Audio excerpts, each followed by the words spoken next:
नमस्कार मित्रों। MVC classes Indira Nagar Barmer में आप सभी का हार्दिक स्वागत और अभिनंदन। जैसा कि इससे पहले मैंने एमवीसी के माध्यम से हमारा जो राजपूत उत्पत्ति के जो सिद्धांत है उसका मैंने अध्ययन करवाया और इसमें आप सभी दर्शकों का और जो प्रतियोगी विद्यार्थी है उन सभी का बहुत अच्छा रिस्पांस रहा है।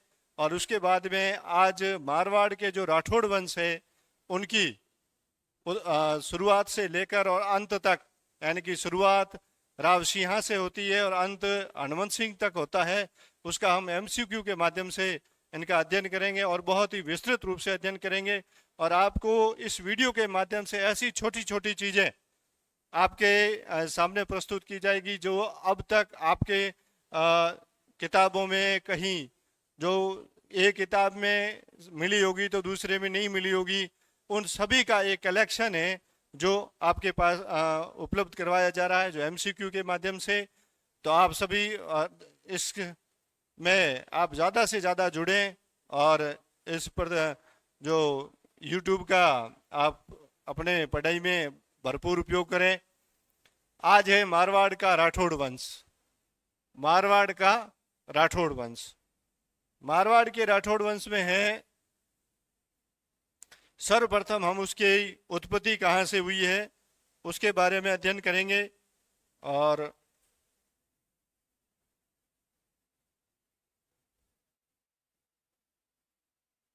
मारवाड़ के राठौड़ वंश में सर्वप्रथम, पेन कहाँ से आएगा?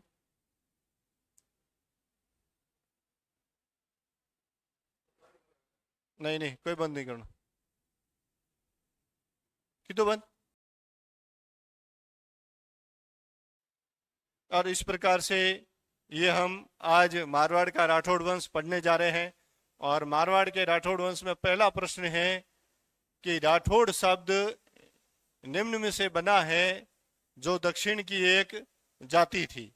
यानी कि राठौड़ शब्द है निम्न में से वो कौन सा शब्द है जिसके जिसके अपभ्रंश में राठौड़ शब्द बना है।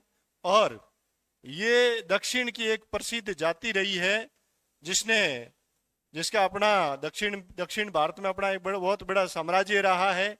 तथा जैसे आज भारत में अगर पूरी राजनीति का केंद्र बिंदु अगर दिल्ली है तो उस समय कन्नौज होता था और कन्नौज में उस जाति ने कन्नौज की राजधानी को अपने पास में रखने के लिए लगभग 100 साल तक संघर्ष किया था। तो उस जाति का आपको नाम बताना है। तो ये इसमें है राष्ट्रकूट है, मराठा है, राष्ट्रकूल है, या फिर इसमें से कोई भी नहीं। तो इसका जो पहला ऑप्शन होगा वो है राष्ट्रकूट। जो राठौड़ शब्द बना है वो राष्ट्रकूट से बना है। और ये जो प्रश्न आया था वो पुलिस कांस्टेबल 2007 में ये प्रश्न आ चुका है, राठौड़ों से संबंधित है। और राठौड़ शब्द के पहले ही शब्द से ये प्रश्न आया है पुलिस कांस्टेबल 2007 में। अब देखिए ये राष्ट्रकूट है जो दक्षिण भारत की एक प्रसिद्ध जाति रही है राष्ट्रकूट।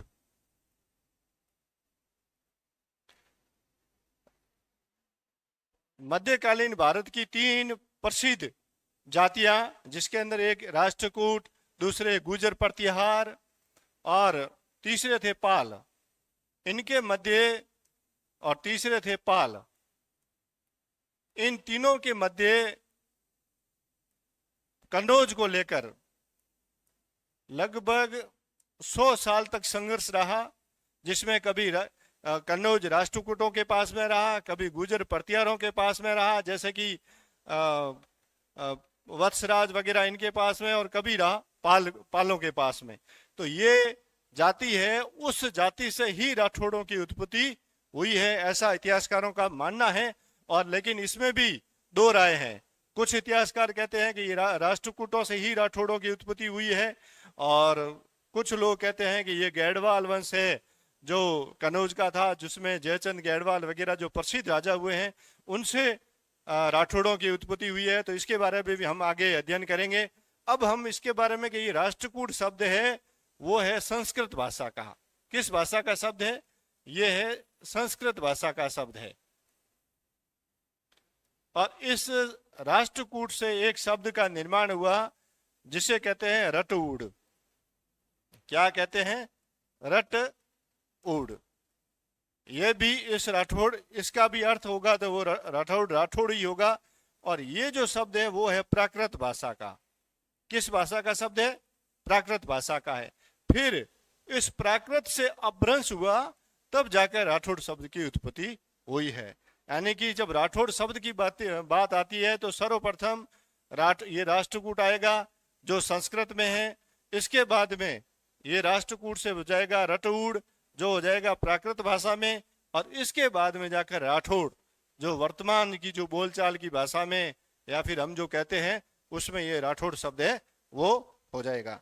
इसके बाद में जो अगला प्रश्न है, कर्नल टॉड ने मारवाड़ के राठौड़ों की वंशावली के आधार पर राजपूतों की उत्पत्ति बताई है। देखिए, जब इतिहास की बात आती है और उसमें जब कर्नल जेम्स टॉड की बात आती है तो कर्नल जेम्स टॉड का राजस्थान के इतिहास में बहुत बड़ा हस्तक्षेप रहा है। अब इसमें यहाँ पर इसने कहा है कि कर्नल टॉड के राठौड़ों के बारे में दो मत हैं। एक तो वंशावली के आधार पर, तो वंशावली के आधार पर कर्नल जेम्स टॉड ने राठौड़ों को माना है सूर्यवंशी। क्या माना है? सूर्यवंशी। और अगर ये पूछा जाए कि ख्यातों के आधार पर, जो राजस्थान की जो प्रसिद्ध ख्यात रही है, अगर ख्यातों के आधार पर अगर पूछा जाए कि कर्नल जेम्स टॉड ने राठौड़ों को किस जाति का माना है, तो अगर वंशावली के आधार पर पूछा जाए तो उनको कहेंगे सूर्यवंशी। लेकिन अगर ख्यातों के आधार पर अगर कहा जाएगा तो कर्नल जेम्स टॉड कहेंगे कि राठौड़ है जो गहड़वाल, जो जयचंद था उस जयचंद के वंशज राठौड़ हैं। तो ये कर्नल जेम्स टॉड से संबंधित दो बातें हैं। अगर सीधा अगर आ जाए कर्नल जेम्स टॉड और उसमें ऑप्शन में ये दोनों हो, सूर्यवंशी भी और जयचंद गहड़वाल के वंशज, तो इसमें आपके ये दोनों उत्तर होंगे उसके अंदर ऑप्शन। लेकिन अगर वंशावली के आधार पर अगर पूछा जा रहा है तो वंशावली के आधार पर अपना इसका आंसर होगा आंसर नंबर 4 और सूर्यवंशी। लेकिन अगर ख्यात के आधार पर पूछा जाए तो क्या करोगे? जयचंद गहड़वाल के वंशज। इस प्रकार से ये हमारा प्रश्न संख्या 2 ये पूरा हुआ। और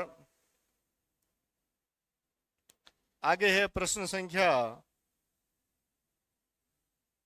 5, ये जो आया 3 नंबर।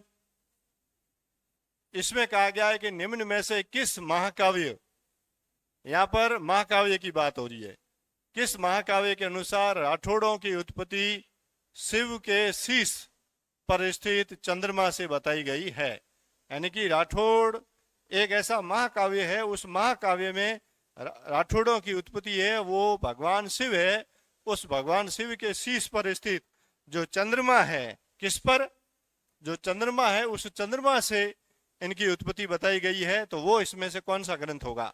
तो देखिए, इसमें राठौड़ वंश महाकाव्य ये इसका सही उत्तर होगा। ये इसके अंदर साथ में आ गया है, राठौड़ वंश महाकाव्य, इसमें ये इसका सही उत्तर होगा। लेकिन इसके अलावा जो 3 ऑप्शन है, जैसे कि कल्पसूत्र ज्ञान भंडार, जोधपुर राज्य की ख्यात और शांतिनाथ ज्ञान भंडार, ये इन ऑप्शन का क्या उत्तर होगा? तो अगर इन तीनों की बात आती है, जिसमें कल्पसूत्र ज्ञान भंडार, जोधपुर राज्य की ख्यात और शांतिनाथ ज्ञान भंडार, ये कहते हैं कि राठौड़ वंश है। इस राठौड़ वंश का आदि पुरुष, देखिए राठौड़ वंश के आदि पुरुष की बात आए तो ही बात होगी। ऐसे नहीं कि भाई राठौड़ों का संबंध जयचंद गहड़वाल से, तब इसका आंसर दूसरा होगा। लेकिन अगर आदि पुरुष की बात आए तब इसके अंदर ये 3 होंगे। कौन से? ये जो कल्पसूत्र ज्ञान भंडार है वो, जोधपुर राज्य की ख्यात और नहीं, उसमें कल्पसूत्र ज्ञान भंडार और शांतिनाथ ज्ञान भंडार, ये कहेंगे कि राठौड़ है। इन राठौड़ों का आदि पुरुष कौन? आदि पुरुष, वो राठौड़ों का जो आदि पुरुष है वो है जयचंद गहड़वाल। अगर ये पूरा शब्द पूरा किया जाए, ये वाक्य पूरा किया जाए, तो आगे इसमें ये भी मिलता है कि राठौड़ों और गहड़ वालों की वंश है, उस वंशों में साम्यता भी मिलती है। इसके बारे में ये कौन कौन से ग्रंथ कहते हैं? कल्पसूत्र ज्ञान भंडार और शांतिनाथ ज्ञान भंडार। दूसरे रह गए, जैसे जोधपुर राज्य की ख्यात है, तो राज्य जो राठौड़ों से संबंधित जो भी ख्यातें हैं, जैसे एक जोधपुर राज्य की ख्यात है, एक दयालदास की ख्यात है, ये दोनों ख्यातें कहती हैं कि राठौड़ों का संबंध वो जयचंद गेड़वाल से है, लेकिन आदि पुरुष की बात वो नहीं करती है। आगे प्रश्न संख्या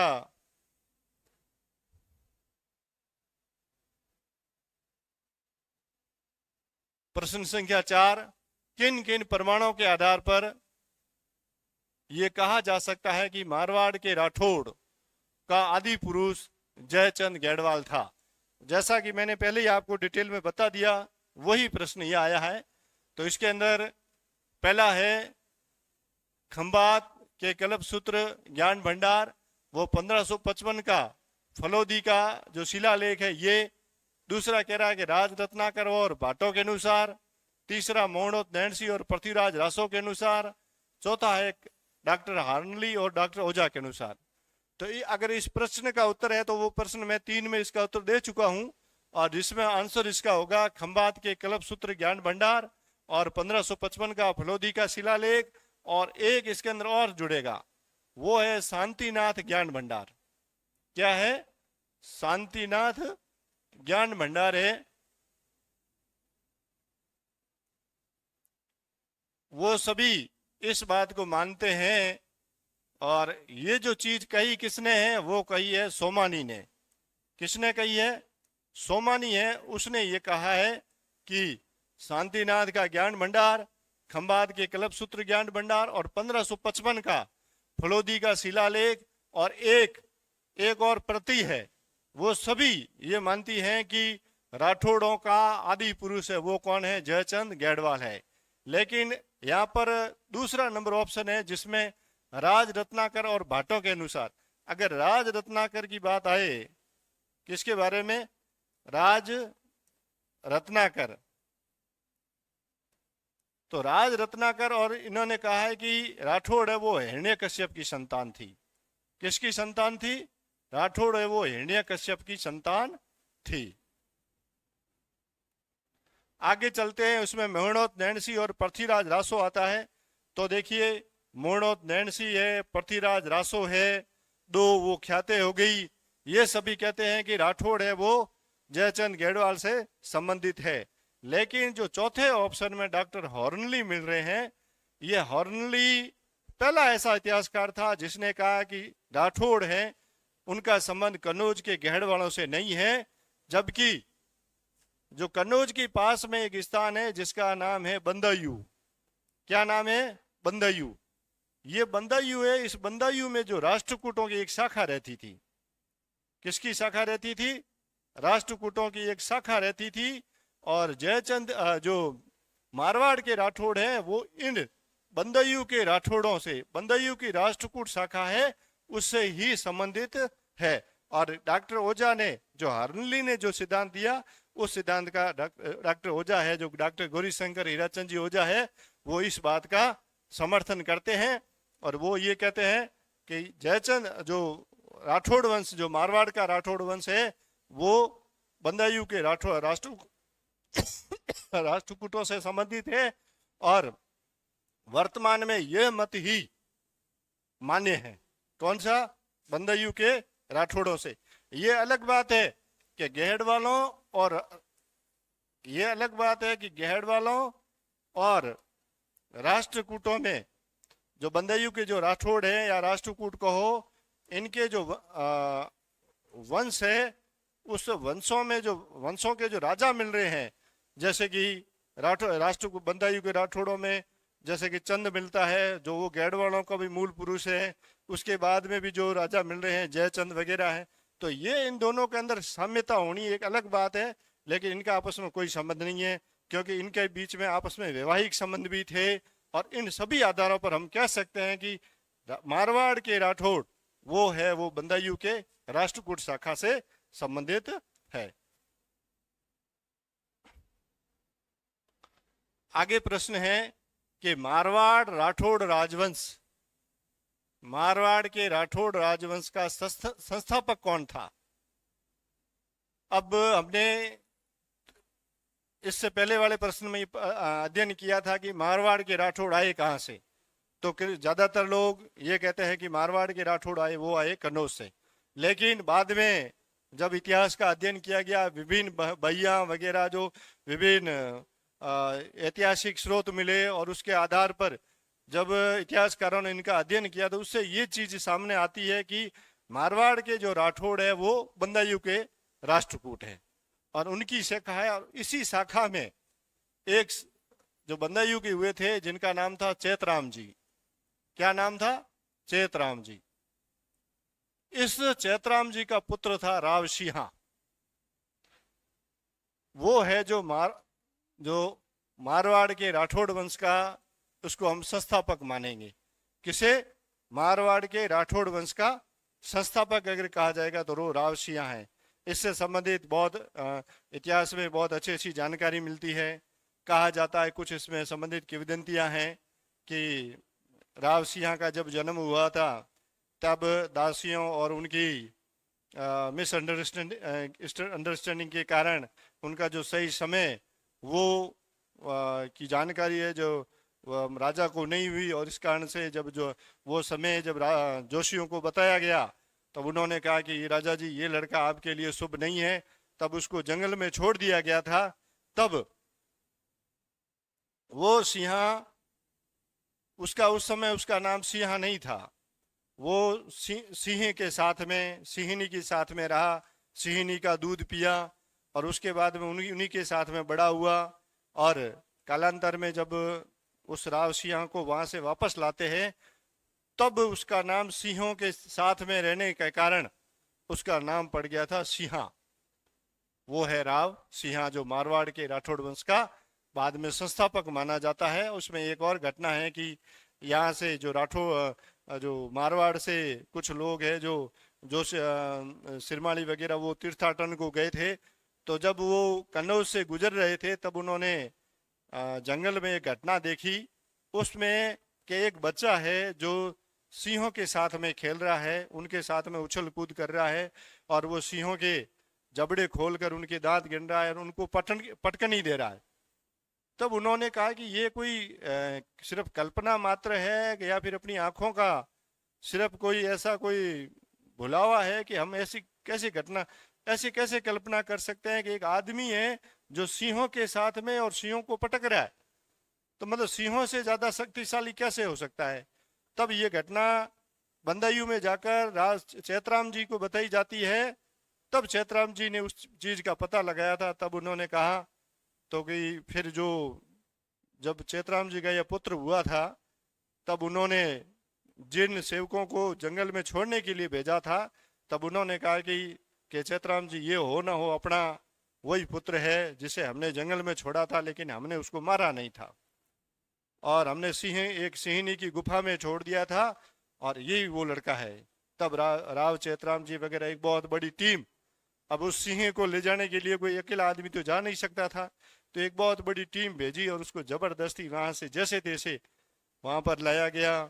फिर उसको कहा गया तू इंसान है तो ये पशुओं की ये भाषाएं बोलनी वगैरह छोड़ दे, लेकिन उसके लिए एक बहुत बड़ा लंबा समय लगा और उसके बाद में जाकर राव सिंहा जो फिर वही जो तीर्थाटन को गए थे लोग वही वापस आते हैं, वो राव चैतराम जी से उस घटना के बारे में वापस पूछते हैं। तब वो कहते हैं कि ये जो सामने बैठा है ना ये वही है। तो वो डर जाते हैं कि यार कि ये वही है कहाँ। तब उन्होंने कहा कि हमें एक ऐसा योद्धा चाहिए जो मारवाड़ में हमें जो मुसलमानों से और ऐसी विभिन्न जो आक्रांता जातियां हैं उसे बचा सके। तब उन्होंने राव सिंहा की मांग की और वो राव सिंहा को उनके साथ में आए थे और उन्होंने मारवाड़ में जो पाली का जो क्षेत्र है उसके आसपास में शुरुआत में उन्होंने अपना राज्य स्थापित किया था।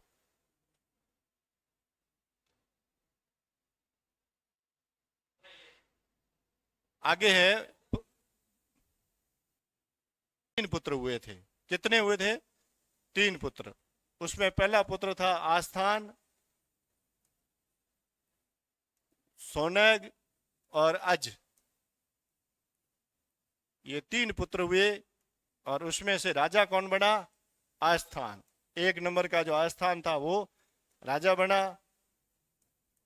उसके बाद में अपना आ जाएगा राव धुवड़, जो आस्थान का पुत्र है।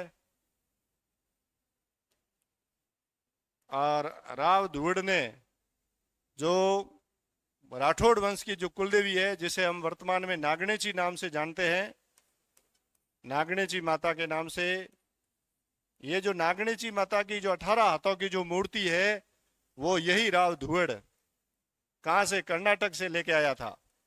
कहाँ से लेके आया था? कर्नाटक से। और कर्नाटक से क्यों लेके आया? कर्नाटक से क्यों लेके आया? क्योंकि राष्ट्रकूट है वो रहते कहाँ थे? राष्ट्रकूट थे, जो बंदायू के राष्ट्रकूट थे। बंदायू में तो उन्होंने उनकी सिर्फ शाखा थी, लेकिन इनका मेन स्थान तो कर्नाटक था। तो वहां से ये राव धुवड़ है वो चक्रेश्वरी माता, जिसका अगर ये एक सवाल और बनता है कि नागणेची माता का नाम क्या है, तो इसका नाम है चक्रेश्वरी माता।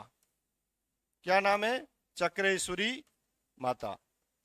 तो राव धुवड़ जी ने वहां से चक्रेश्वरी माता की जो 18 हाथों की जो मूर्ति थी वो वहां से उठाई, वहां से विधि विधान से वो लेके आए। और बाद में बालोतरा का एक गांव है, नागाना गांव, जो अब पचपदरा है, इसके पास में ही पड़ता है। पचपदरा में राजस्थान की बहुत बड़ी रिफाइनरी लगी हुई है और इसका बहुत ही जल्द उसका उद्घाटन होने वाला है। तो इस नागाना में ये नागणे जो चक्रेश्वरी माता की मूर्ति स्थापित की, और नागाना में स्थापित होने के कारण इसको कहा गया नागणेची माता। अब पूरे भारत के जहां जहां भी जो राठौड़ है उन सभी की कुलदेवी है तो ये नागणेची माता है। इसके बाद में ये धुवड़ आ जाएगा, और धुवड़ के बाद में आ जाता है राव रायपाल। कौन आ जाता है? रायपाल। और रायपाल के बाद में कर्णसी है, उसके बाद में जयपाल है, और उसके बाद में ये जो इनके जो विभिन्न राजा है उनका क्रम है। आगे है प्रश्न संख्या 7। जलालुद्दीन खिलजी के पाली पर आक्रमण के समय मारवाड़ के शासक कौन थे जो इस युद्ध में लड़ते हुए वीर गति को प्राप्त हुए? अब ये देखो, जो गुलाम वंश है, गुलाम वंश के अंदर जो कुतुबुद्दीन ऐबक के बाद में जो खिलजी वंश आया था, उसमें जो अलाउद्दीन खिलजी का चाचा और उनका ससुरा ये है जलालुद्दीन खिलजी। इसने 1291 ईस्वी में, कब? 1291 ईस्वी में इसने ये जो राव आस्थान है इस पर आक्रमण किया था पाली के पास में, और ये यहाँ पर मारा गया था। लगभग 140 साथी थे, उनके साथ में ये वीर गति को प्राप्त हुआ था राव आस्थान। तो इस प्रश्न का उत्तर होगा आपके राव आस्थान।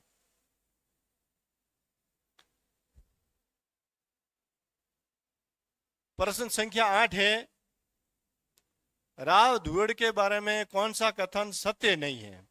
अब इनमें से वो बताना आपके कि राव धुवड़ है उसके बारे में इनमें से कौन सा कथन वो सत्य नहीं है। पहला कथन है कि नागाना बालोतरा में नागणेची माता की मूर्ति इनके समय लाई गई, तो ये कथन सही है, क्योंकि ये मूर्ति लाने वाला कौन था? राव धुवड़ ही था। कहाँ से लाया था? कर्नाटक से लेके आया था। इस माता का नाम क्या था वहां पर? चक्रेश्वरी माता थी। कितने हाथ की है? 18 हाथ की ये मूर्ति है। उसके बाद में ऑप्शन नंबर 2 है, ये भाटियों और तुर्कों से लड़ते हुए वीरगति को प्राप्त हुआ। तो ये प्रश्न, ये इसका आंसर वो गलत है। तीसरा नंबर है, इसे ध्रुव भट्ट भी कहते हैं। हाँ, ये इस राव धुवड़ का दूसरा नाम ध्रुव भट्ट भी मिलता है। तो ये प्रश्न, इसका जो ये तीसरी जो बात है वो सही है। दूसरा ये कह रहा है कि तरसिंगड़ी गांव जो पचपदरा में राव धुवड़ की देवली या फिर स्मारक मौजूद है, ये कथन भी सही है। तो इसमें प्रश्न संख्या 8 का जो उत्तर सही होगा वो होगा आपके 2 नंबर, यानी वो भाटियों और तुर्कों से लड़ता हुआ वीर गति को प्राप्त हो। ये बात सही नहीं है। वो हुआ था प्रतिहारों से। राव धुवड़ था वो प्रतिहारों से मुकाबला करते हुए, और प्रतिहार कहाँ के? प्रतिहार थे मंडोर के। एक मारवाड़ के जितने भी राठौड़ है, जो आरंभिक राठौड़ है, उनके लिए ये प्रतिहार है वो काल बने थे। इसमें अधिकांश ऐसे राजा होंगे शुरुआत के, उन सभी को वो भाटियों से या फिर तुर्कों से या फिर वो काक नदी जहां पर मुमल की मेड़ी है, जिसके बारे में अपन अध्ययन करेंगे, वहां पर दो दो राजा वहां पर से वीर गति को प्राप्त होते हैं। और राव धुवड़ वगैरह ये आरंभिक राजा है, वो सभी ये मंडोर के लिए लड़ते हुए प्रतिहारों से वो लड़कर और वीर गति को प्राप्त होते हैं। तो इसमें प्रश्न संख्या 8 का ये उत्तर जो होगा वो 2 नंबर सही होगा। प्रश्न संख्या 9 है कि राठौड़ शासक तीड़ा वो राव चूड़ा द्वारा बनाई गई मारवाड़ की राजधानियां क्रमशः है। अब जब मारवाड़ के राठौड़ों की जो राजधानियां है उसकी बात आती है, तो राव सिंह का जो आरंभिक क्षेत्र था वो पाली के आसपास का था, लेकिन वहां पर राजधानी बनाई कि नहीं बनाई, लेकिन ये कहा जाता है कि राठौड़ों की जो आरंभिक राजधानी है वो खेड़ को कहा जाता है। कौन सी है? आप आरंभिक राजधानी कह दीजिए या फिर प्रथम राजधानी। अब ये खेड़ कौन सा? ये तिलवाड़ा का जो खेड़, जहां पर मल्लीनाथ जी वगैरह, वहां पर उनकी देवली है, उनका पाड़िया है, जहां पर रानी रूपादेव वगैरह, रानी चंद्रावल, मल्लीनाथ जी का पुत्र जगमाल, बीबी पूछे खान ने जग किता जगमाल, वो जगमाल, उन सभी ये जो है ये खेड़ था। ये खेड़ के आसपास का जो क्षेत्र है ये राठौड़ों की आरंभिक प्रथम राजधानी रही है। फिर इसकी दूसरी राजधानी इसी के पास में है महुआ। क्या नाम है? महुआ, जिसे वर्तमान में कहते हैं मेवा नगर। अगर हम इधर जाते हैं तो आसोतरा वगैरह और नाकोड़ा जाते हैं, वहां पर मेवा नगर आता है।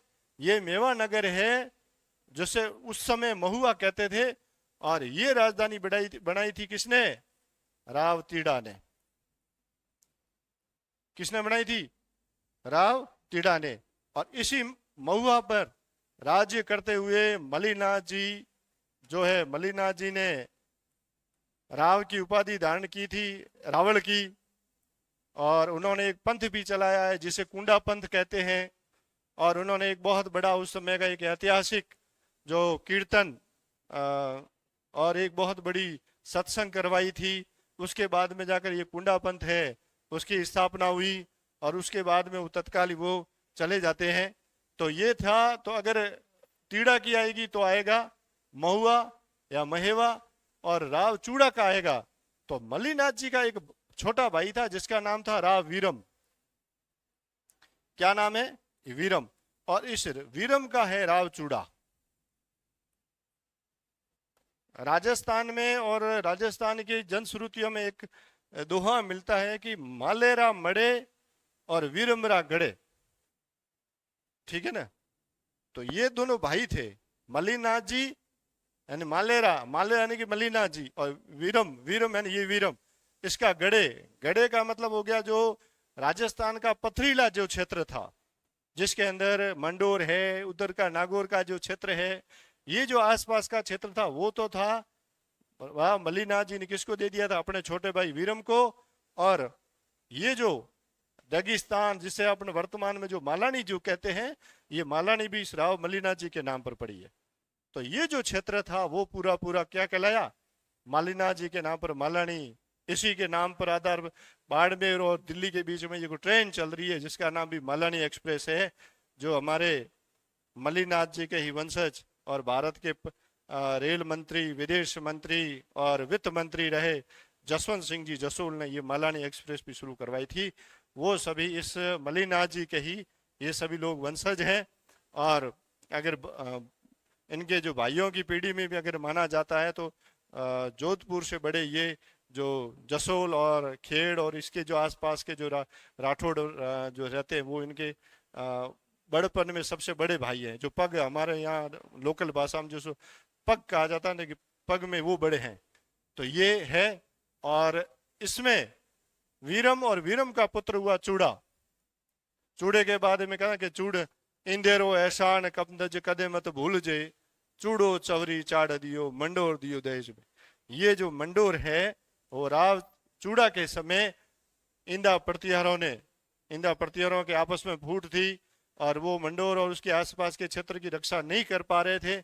ऐसे में राव चूड़ा को उन्होंने जमाई बनाया और मंडोर दहेज में दे दिया और राव चूड़ा ने मंडोर है वो राठौड़ों की राजधानी बनाई। तो इस प्रकार से राव तीड़ा की राजधानी हो जाएगी महुआ या महेवा और मंडोर हो जाएगी वो किसकी हो जाएगी, वो राव चूड़ा के समय की हो जाएगी।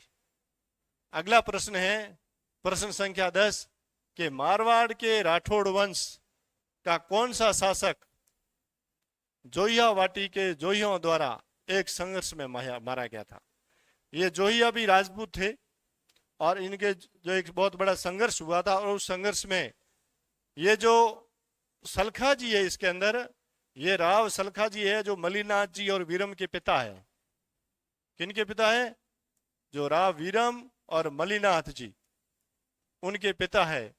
और एक इतिहास में दिल्ली और महुआ के बीच में एक संघर्ष हुआ था, उसमें कहा जाता है कि तेरे तुंगा तोड़िया तेरे तुंगा भांगिया माले सलखानी। यानी इस माले सलखानी ने जो उधर गुलाम वंश की जो फौज आई थी, जो तो इनकी गुलाम वंश के जो शासक थे उनकी जो फौज आई थी उसकी तेरे तुंगा एक मिसल थी, जो फौजों की टुकड़ियां थी उनकी 13 टुकड़ियां थी। उन 13 टुकड़ियों का मल्लीनाथ जी ने अंत कर दिया था, उनको मार के यहाँ से भगा दिया था।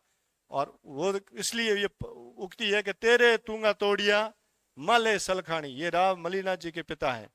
वीरम, ये वीरम भी नहीं है, इसका सही उत्तर होगा वो राव रायपाल है जो जोहिया वाटी के जोहियों से संघर्ष करते हुए वीर गति को प्राप्त हुए। और आगे इसमें कनकपाल वगैरह और हैं जो हैं वो देखा जाएगा आगे नेक्स्ट में।